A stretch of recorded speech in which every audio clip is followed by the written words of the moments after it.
Hoy doble ración de la tribuna. Antes hablamos con el diputado general y quédense porque ahora vamos a hablar de empleo y de futuro, de cosas que seguro les va a interesar. Porque en este mundo donde todos los días hablamos de crisis, ayer conocíamos los datos de paro muy altos, 164.700 personas aquí en Euskadi están sin un puesto de trabajo en la actualidad, pues no solo nos preocupa ya nuestro futuro laboral, sino el futuro de nuestros hijos. ¿Dónde dejarles? ¿En manos de qué educadores? ¿Cuál es la educación más importante para que salgan formados y tengan una oportunidad de empleo? Bueno, pues de todo eso, de cuáles son las salidas ahora, de cómo está el mercado laboral, de todo eso sabe muy bien nuestro invitado Juan Ángel San Vicente, que le mezclo el apellido con el nombre, que es el director de la Politécnica Chorierri. Bienvenido. Hola, bienvenida Irene. Bueno, pues lleva mucho tiempo en el tema de la educación, pero en estos momentos qué complicado formar a gente cuando las ofertas no son tantas, ¿no? Ya. Bueno, ahora lo que hay que hacer es formar en aquello que verdaderamente el mercado laboral está demandando, ¿no? Y en ese sentido, los centros de formación profesional ya llevamos una larga tradición de adaptar los currículum y los perfiles de los alumnos en función de lo que las empresas demandan en realidad, ¿no? Entonces llevamos ya varios años en los que las distintas especialidades se van adaptando en sus tecnologías a lo que cada uno de los sectores empresariales demanda. Bueno, van a cumplir casi 35 años el año que viene, ¿no? Sí, o sea, que llevan ya mucho tiempo en esto de la educación y además surgió el proyecto en el 79, creo que fue una idea de padres, madres e incluso profesores, ¿no? Una mezcla para hacer una educación de calidad. Nosotros somos uno de los centros más jóvenes que ha visto la luz a nivel de la comunidad autónoma y como tú bien dices, Irene, pues bueno, somos una mezcla de intereses entre todas aquellas partes que encuentran en la educación un punto en común, ¿no? Las familias por una parte, pues porque sus hijos quieren salir bien preparados, las empresas porque necesitan técnicos el día de mañana y luego por otra parte los profesionales de la enseñanza. Eso ocurrió en el año 79, que bueno, en realidad fuimos un centro, solemos decir, una especie como de escuela de aprendices a la antigua usanza que había en las escuelas de Altos Hornos. Y en nuestro caso era una empresa en concreto que era Matrici, una sociedad cooperativa que estaba en un momento de gran crecimiento, una empresa fabricante para el sector de automoción y que vio la necesidad de tener una cantera de futuros profesionales. Entonces, bueno, pues un grupo de trabajadores de Matrici, familias, bueno, pues lo que hicieron fue constituir una cooperativa y en esa cooperativa pues se integraron un grupo de trabajadores, de profesores y ahí empezamos a funcionar. Luego con el tiempo pues han ido incorporando a la cooperativa pues otras empresas aparte de Matrici. Pues hoy en día tenemos otras 4 empresas integradas, Proiñec, que es una empresa del sector del plástico de inyección, tenemos Arteche, que es una gran empresa vizcaína dedicada a todo lo que es aparatos de alta tensión, tenemos también a Ondoan, que es una ingeniería de medio ambiente, tenemos a Onapress, que es una empresa fabricante de prensas. También está en calidad de socio de la escuela Gastempresa, que es la fundación de caja laboral que promueve todo lo que es la creación de empresas. Y luego también está dentro de la cooperativa la Federación de Icastolas de Vizcaya, porque nosotros somos un centro de FP, pero un poco atípico, ¿no? Porque pertenecemos también al conjunto de Icastolas, ¿no? Todo eso hace pues, que somos una cooperativa que se denomina cooperativa integral, que es una cooperativa muy rarita en el mundo mundial, porque la mayoría de las cooperativas en el ámbito de la enseñanza pues son de aitas y amas, son cooperativas de enseñanza, las icastolas, ¿no? Toda la vida han sido de padres y madres solo, o bien hay cooperativas de trabajo, en las que únicamente los socios, la cooperativa, los dueños son los trabajadores. En nuestro caso, empresas, se me ha olvidado también decir que son socios los ayuntamientos de la comarca, de ¿no? todo el Chorierri, los 6 ayuntamientos del Chorierri, los trabajadores, bueno, estamos ahí todos. Bueno, estamos viendo imágenes del centro, creo que dentro de poco va a haber una jornada de puertas abiertas, ¿no? Porque comienzan los plazos de preinscripción. ¿Qué tipo de alumnos, cuántos alumnos tienen en la actualidad? Pues nosotros en la actividad de formación profesional reglada tenemos 400 alumnos, ahora tenemos ya cerca de unos 450 que llamamos de formación para el empleo, es decir, personas que pasan por el centro bien porque se encuentran en situación de desempleo y necesitan acceder a algún puesto de trabajo, como también trabajadores en activo que necesitan reciclarse. Entonces, ese volumen de personas ya es más que lo que son los alumnos tradicionales de formación profesional, pero de formación profesional tenemos unos 400 alumnos. O sea, que se fundan ahí edades diferentes, ¿no? Sí, lo que pasa es que en horarios diferentes. La formación profesional tradicional se imparte normalmente por la mañana, y por las tardes es cuando vienen las personas en desempleo o trabajadores en activo a reciclarse. ¿Eso han notado con el tema de la crisis, que cada vez hay más gente que se queda sin empleo y dice, bueno, ¿qué hago yo con mi tiempo libre? Sí. Pues vamos a hacer un curso, vamos... Sí, se ha notado, y era curioso porque, sin embargo, hasta hace 9 años la curva era en sentido contrario, es decir, había muchísimas personas, trabajadores en activo, que demandaban un reciclaje, y sin embargo personas desempleadas prácticamente no las dejamos de ver. Y sin embargo, a raíz de hace unos 7 o 8 años, cuando empezó ya la crisis económica, pues otra vez ha habido un repunte muy importante de personas desempleadas. Hay gente que está igual en ERES o que está en procesos de rescisión de contrato o que han perdido el puesto de trabajo, exalumnos que en su momento encontraron un puesto de trabajo y ya no lo tienen. Y entonces, bueno, pues ante una perspectiva a largo plazo de una ausencia de colocación, pues bueno, como hoy en día un ciclo formativo, una especial de formación profesional se puede hacer en 2 años, pues bueno, pues intentan mejorar su currículum y de aquella manera pues ser un poco más competitivos en el mercado laboral. Bueno, una de las señas de identidad, antes decía que era raritos, y en ese mundo yo creo que hay que ser raritos para destacar, ¿no? Es estar en contacto permanente con las empresas, ¿no? ¿Qué es lo que les comentan desde esa parte, ahora que cada vez hay menos puestos de trabajo y que lo están pasando mal? ¿Cuál es la sensación que tienen? ¿Ha cambiado algo en la relación que tenían? ¿Han notado que la crisis está afectando esa relación de alguna forma?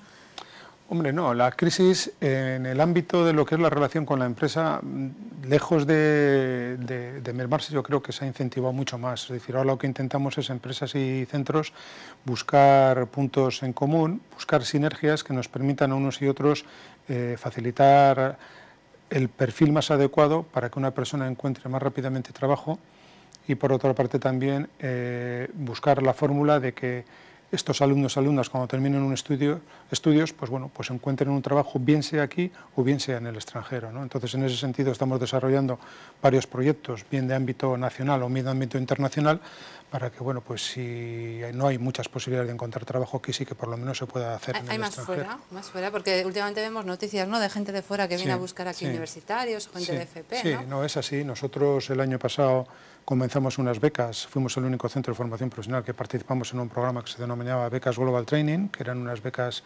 que concedía el Departamento de Industria, el Gobierno vasco, a través de las cuales lo que se pretendía es favorecer la estancia de 6 meses en empresas en el extranjero de chicos y chicas que tuvieran una titulación universitaria o bien de formación profesional de segundo grado.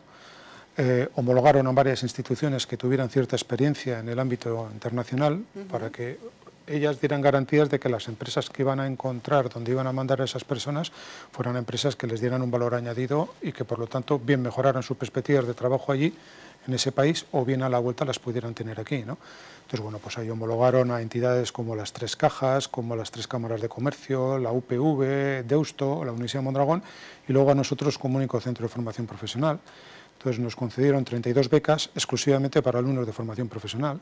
Y bueno, pues se marcharon ya el día 14 de noviembre, van a venir ya el mes que viene, el 14 de mayo, y los hemos tenido pues en países como Chequia, Estados Unidos, Canadá, Holanda, Inglaterra, bueno, en bastantes ¿Cada países. país demanda un tipo de titulación diferente? ¿O? Sí, eso es. Lo que hemos hecho ha sido, bueno, pues que ahí teníamos un pequeño problema, ¿no? Porque nosotros al hacer la selección hubo una demanda muy importante de personas interesadas en salir fuera de becarios. Claro, si no tienes aquí nada, dices, ya me busco la vida donde sea, ¿no? Es que si van a ir de becarios con un salario en torno a unos 1.200, 1.600 euros al mes, dependiendo del país de destino, que aquí ni siquiera lo iban a encontrar, ¿no?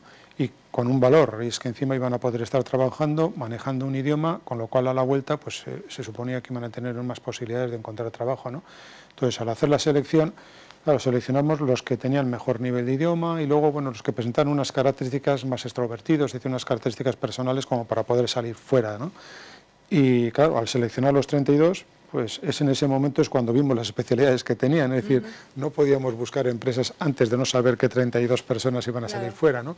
Entonces, bueno, pues una vez han salido de todo, han salido chavales que han estudiado medio ambiente, chavales que han estudiado mecánica, telecomunicaciones, comercio y marketing, de todo un poco. ¿La experiencia ha sido buena? ¿Alguno incluso se ha quedado allí en el país? ¿O? Pues mira, que no se vea como que ha sido a través de un enchufe, pero mi hija ha participado en ese programa, mi hija hizo filología inglesa, y luego, como no tenía unas posibilidades de encontrar trabajo, pues hizo un ciclo de comercio y marketing. No es nada extraño, es un ejemplo más de muchos que podría decir de personas universitarias que luego recalan en un centro de formación profesional a hacer un ciclo formativo, y finalmente el ciclo formativo es el que les encaja en el mercado laboral y no la carrera universitaria, ¿no? Entonces, pues mi hija Estichu hizo eso, hizo un ciclo formativo y luego acudió a las becas. Como se pedía un perfil de inglés alto para poder salir al extranjero, ella al haber estudiado filología inglesa, lógicamente lo tenía, ¿no? Y está en Praga en este momento. De los 32 hay 12 que están en Praga, y pues hay cerca de 6 o 7 que tienen la idea de quedarse allí a trabajar. Allí. La verdad es que yo creo que todavía se mantiene la idea que teníamos antes de que había que ir a la universidad, era como de más prestigio, que ibas a conseguir trabajo. Luego con el tiempo se ha demostrado que FP tiene más salida y eso se mantiene, ¿no? Sí, la salida, yo creo que además la formación profesional no se tiene que ver como algo contrapuesto a la universidad, ¿no? Nosotros cuando damos estas jornadas de puertas abiertas y yo participo en una charla y luego se hace una visita a las instalaciones, en la charla lo que suelo decir es que no se trata de elegir una cosa u otra, sino en un momento determinado establecer qué camino es el que va a poder dar de sí más a tus características, ¿no? Es decir, una persona cuando termina el bachillerato puede terminar una carrera universitaria, pero otra igual necesita de un previo para llegar a la universidad, ¿no? No todos los alumnos que terminan bachillerato tienen las actitudes y aptitudes necesarias y la madurez mental además como para afrontar una carrera universitaria. Hay algunos que esa edad de 18 a 20 años, que es lo que supone, en vez de hacer una carrera universitaria, al terminar el bachillerato hacer un ciclo de formación profesional de 2 años, les cambia el chip totalmente, es decir, como personas, como individuos, mentalmente, de todas las maneras, ¿no? Y hay chicos y chicas que cuando terminaron el bachillerato no se planteaban ni por asomo hacer una carrera universitaria y después de 2 años de haber estudiado formación profesional, de haber hecho prácticas en empresa, incluso en el extranjero, como las que te estoy diciendo y tal, vienen con una madurez, porque claro, estar 6 meses fuera, como me decía alguna familia, dice, yo ahora le puedo mandar de compras a Leroski, antes ni siquiera eso, es decir, ahora ya saben lo que es valerse por sí mismos. Claro, entonces ahora no, ahora ellos tienen que, tú tienes tu beca, te tienes que hacer tu economía, tu organización y todo, ¿no? Entonces vienen con una mayor autonomía, de manera que cuando ya tienen sus 20 años después de haber hecho el ciclo, yo creo que son más maduros y han visto, además, si yo quiero hacer una carrera de telecomunicaciones y he visto un ciclo de telecomunicaciones, he estado trabajando en una empresa de telecomunicaciones, ahora sí sé lo que son telecomunicaciones. Cuando terminas bachillerato, eso lo sabes muy por encima, ¿no? Sí, es que antes igual incluso te forzaba la familia, ¿no? Porque es decir, mi hijo está en la universidad, vamos, eso quedaba muy bien, ¿no? Con las amistades. Pero formación profesional sigue teniendo un alto porcentaje de personas que luego se colocan, ¿no? Dentro de, de la situación en la que estamos. Dentro de la situación en la que estamos, efectivamente. Hasta el año 2010 ha habido una bajada en los índices de colocación de los alumnos, pero a partir del 2010 ha habido un cambio de inflexión en la curva y yo creo que es interesante porque se detecta ya que empiezan a mejorar los niveles de colocación y en esos años, en el 2010-2011, según datos que nos proporciona a nosotros la ANVIDE, el Servicio Vasco de Colocación, la media aproximadamente en formación profesional de personas colocadas a los 6 meses de finalizar los estudios está en torno al 70-75%. Ha habido años, en la escuela nuestra, hay más índices de colocación. En nuestro centro andarán en torno al 80, 85 y ha habido índices de pleno empleo. Yo recuerdo pues hace 8 o 9 años en los que, y no a los 6 meses, a los 3 meses, los 3 meses el 95, el 96% de personas colocadas era un índice muy habitual. Sobre todo además porque con la fórmula de formarse en la empresa, en el momento en el que estaban haciendo prácticas en la empresa, la propia empresa detectaba la necesidad de una persona y la tenía ahí durante 3 meses, con lo cual para ella sí, que esa relación que tienen con las empresas vale mucho. Claro, claro. Bueno, han hecho programas y tienen mucha relación también con Europa, ¿no? En programas europeos están participando, como por ejemplo, creo que hay uno que se llama Employ, ¿no? Que hacen con el parque tecnológico de allí, ¿no? Y que va muy dirigido a que la gente que va a estudiar allí luego sepa utilizar herramientas que le lleven a ese empleo, ¿no? Que es muy importante tanto prepararse como luego saber llegar a la empresa, ¿no? Y como hay tanta formación y todos están muy bien formados ahora, hay que destacar en algún sentido para que se fijen en ti, ¿no? Efectivamente. Nosotros venimos colaborando, como dices, dentro del programa europeo Leonardo, que es el que financia proyectos de transferencia e innovación, se llaman proyectos TOIS, a través de los cuales lo que se pretende es crear grupos de centros o instituciones europeas en los que unos tengan cosas que aprender y otros cosas que enseñar, ¿no? Entonces, bueno, pues en ese sentido estamos colaborando con otros centros europeos para ver en qué medida podemos lograr que nuestros alumnos y alumnas sean capaces de venderse mejor. Es lo que tú has dicho, es una especie como de técnicas de marketing. Puede ser un técnico muy bueno, saber muchos idiomas